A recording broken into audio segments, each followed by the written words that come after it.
Hello friends, welcome to Able Jobs channel. दोस्तों, आज मैं लाया हूं आपके लिए बिल्कुल एक नया कंटेंट, नई टाइप की सीरीज। दोस्तों, इस वीडियो में, इस सीरीज में हम लोग इनवाइट करेंगे इंडिया की टॉप कंपनीज के एचआर और बिजनेस लीडर्स।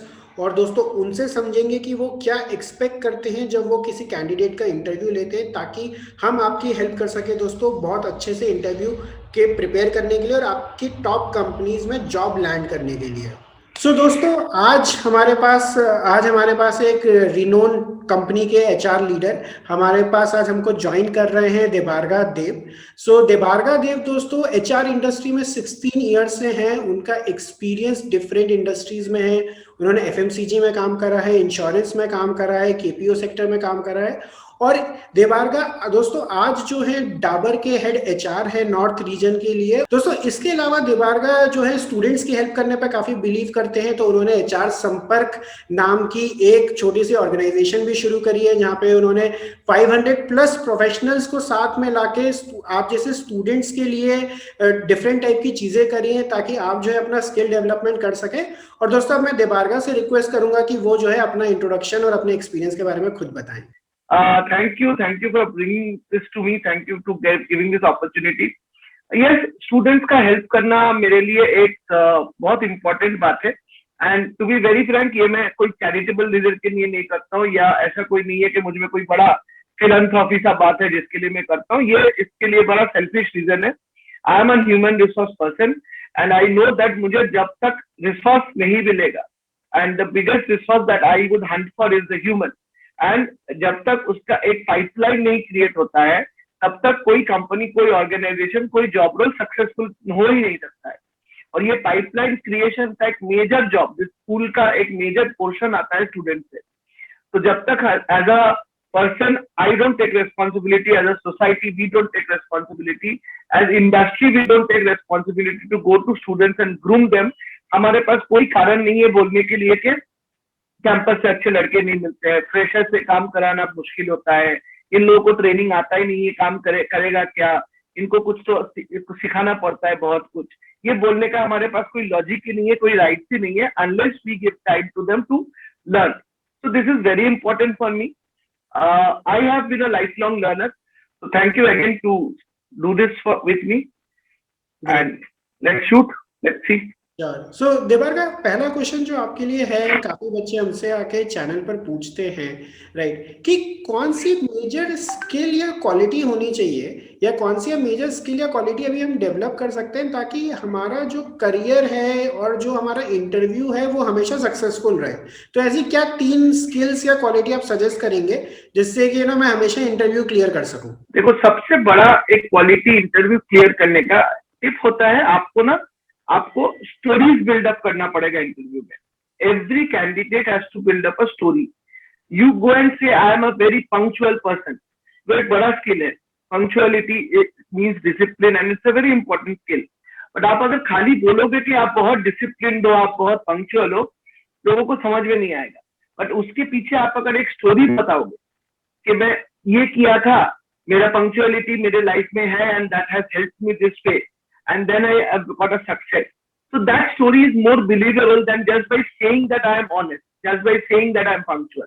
So ये बहुत important है। अब it might not be professional experience. It could be that you have taken care of your younger sister and you are giving me that example as a person, that you are a person who can handle responsibility. I'm happy. So that's just example for me. So please build in examples in your interview when you talk of skills. That's a tip. Now, 3 skills that you are looking at. I feel that we work in a group environment. You are none of our students, या हमारे कोई भी बच्चे, कोई भी दोस्त आज जो लोग वीडियो देख रहे हैं, ये कोई मैनेजर या सुपरवाइजर या लीडर नहीं ज्वाइन करेंगे। ये ज्वाइन करेंगे at the grass root level, ये ज्वाइन करेंगे at the first line of the business. And the first line of business में बहुत ज्यादा लोग होते हैं, बहुत ज्यादा लोगों के साथ कम्युनिकेट करना पड़ता है। इसलिए मुझे लगता है interpersonal skill is the first thing which is very important, which we always check कि बंदा सोशल है कि नहीं, बंदा बात कर पाता है कि नहीं, is he shy, is he fearful of talking to public. तो इंटरपर्सनल स्किल्स बड़ा इंपॉर्टेंट होता है। और ये टू बी वेरी फ्रैंक, ये हम इंटरव्यू टेबल पे आके चेक करते हैं ऐसा नहीं है। काफी इंटरव्यू से मैं सुना हूँ, देखा हूँ, वो रिसेप्शन में वेट करते हैं candidate, they observe, they are waiting nature in the reception, वो वेट करते करते क्या मैगजीन पढ़ रहा है, या वेट करते करते क्या अपना फोन सर्व कर रहा है, या वेट करते करते क्या सिक्योरिटी गार्ड से बात कर रहा है, दे ऑब्जर्व दैट जज, वहीं से इंटरव्यू शुरू हो जाता है। Second and important thing is that problem solving skill. आप जहां ज्वाइन कर रहे हो उस रोल का, उस लेवल का कुछ ना कुछ प्रॉब्लम होगा, इसीलिए आपका जरूरत है वहां पे। आप अगर वो प्रॉब्लम सॉल्व कर सकते हो, या सॉल्व सॉल्यूशन से भी ज्यादा है, आप अगर उसको आइडेंटिफाई कर सकते हो, ये बहुत इंपॉर्टेंट है। प्रॉब्लम सॉल्विंग, सारे सॉल्यूशन शायद आपके पास नहीं हो, तो I also add problem identification, कि प्रॉब्लम को आइडेंटिफाई तो कर सकते हो, उसके बाद उसको लेके राइट पर्सन तक जा सकते हो, तो problem solving and identification. And third most important skill is लर्नेबिलिटी। आप कितना जल्दी चीजें सीख रहे हो। आज के डेट पे आप कॉलेज में कुछ सीख के आए हो, सडनली कोई कॉर्पोरेट ज्वाइन करोगे, वहां का कल्चर सीखना है, वहां का तौर तरीके सीखना है, वहां का काम सीखना है, बहुत इंपॉर्टेंट है। तो लर्नेबिलिटी, कितना जल्दी आप चीजों को सीखते हो और उसको एग्जीक्यूट करते हो। तो 3 things, interpersonal skills, problem solving skills and learnability. These 3 are most important skills, and when you place these skills in the interview table, place it with a story. That's how I look at it. यही से देवर का मेरा second question आता है, जब students interview में जाते हैं तो आपकी क्या एक्सपेक्टेशन होती है एक फ्रेशर कैंडिडेट से, कि वो क्या प्रिपेयर करके आए या उसको क्या पता हो?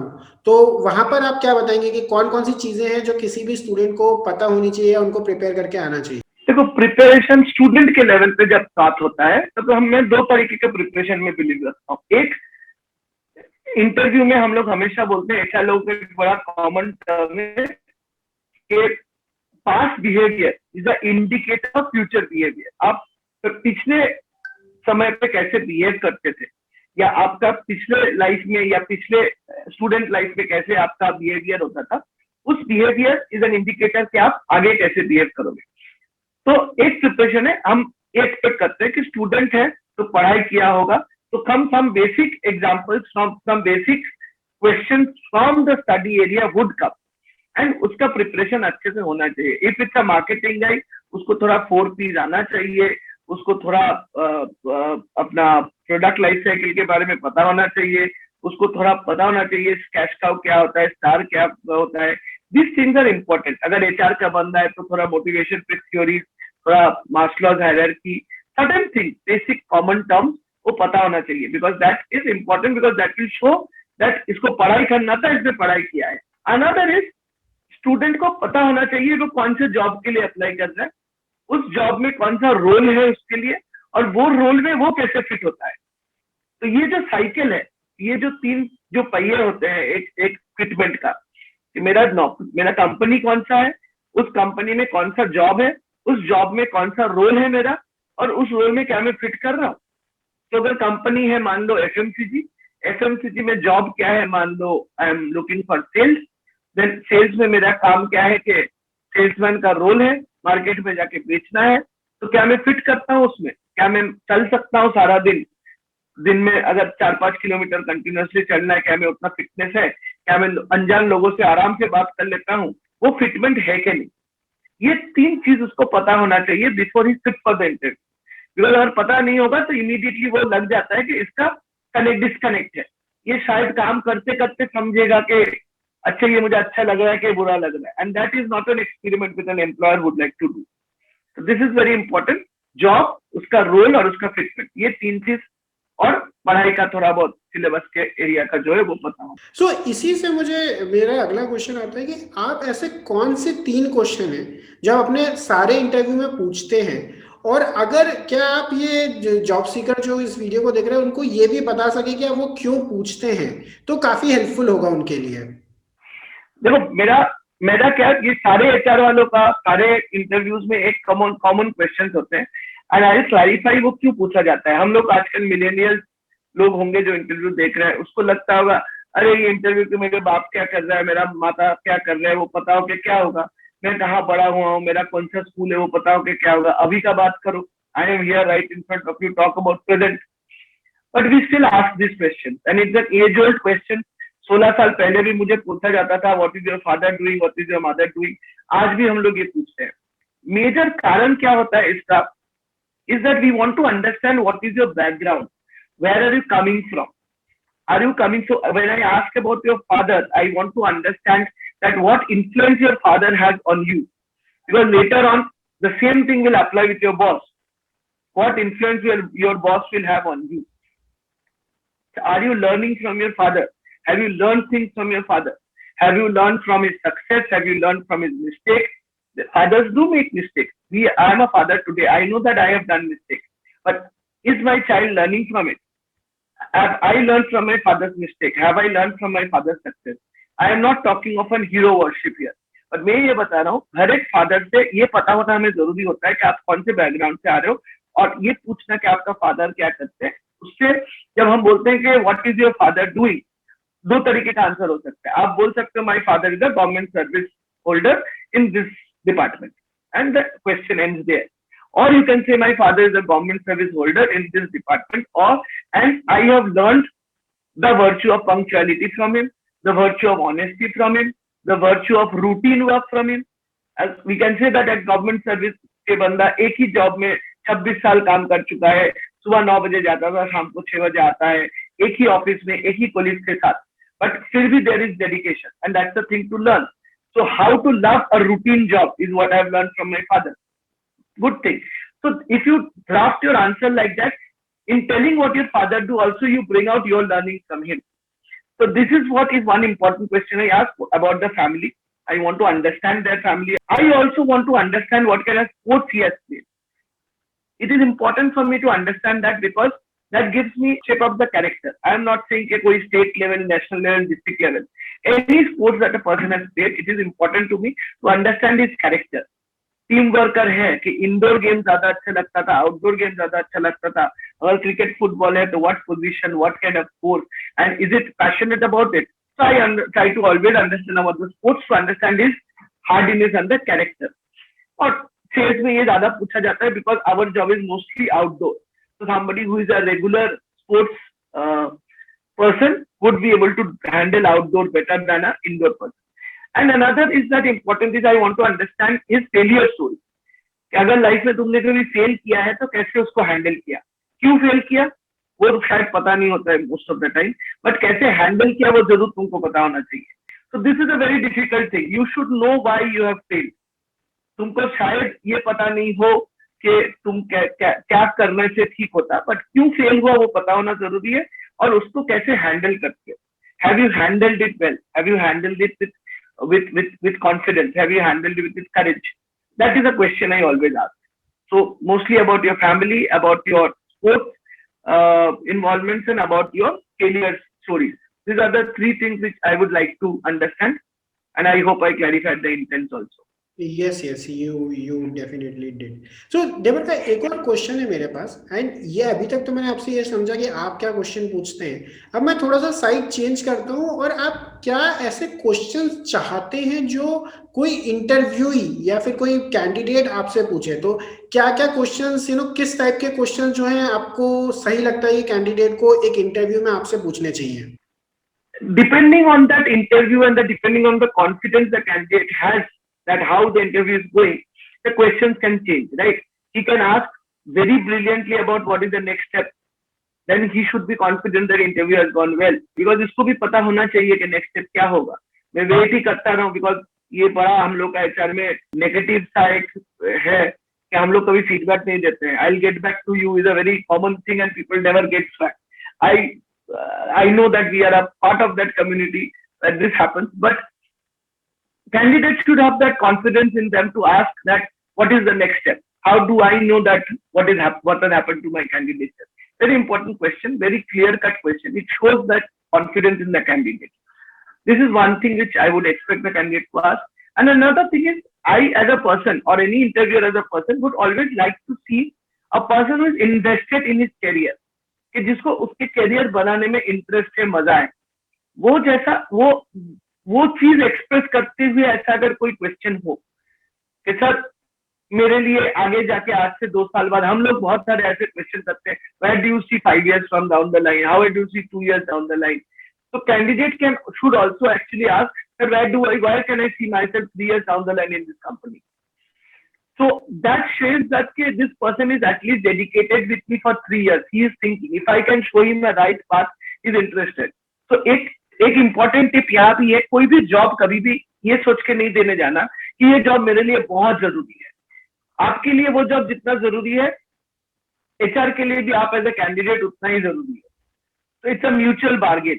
So don't get into a mode where you have to beg, borrow, or steal the job.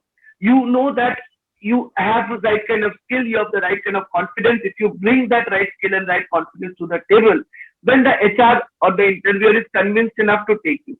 So if the question shows that he's interested in my organization, he's interested in building a career in the organization, that kind of a question works very well.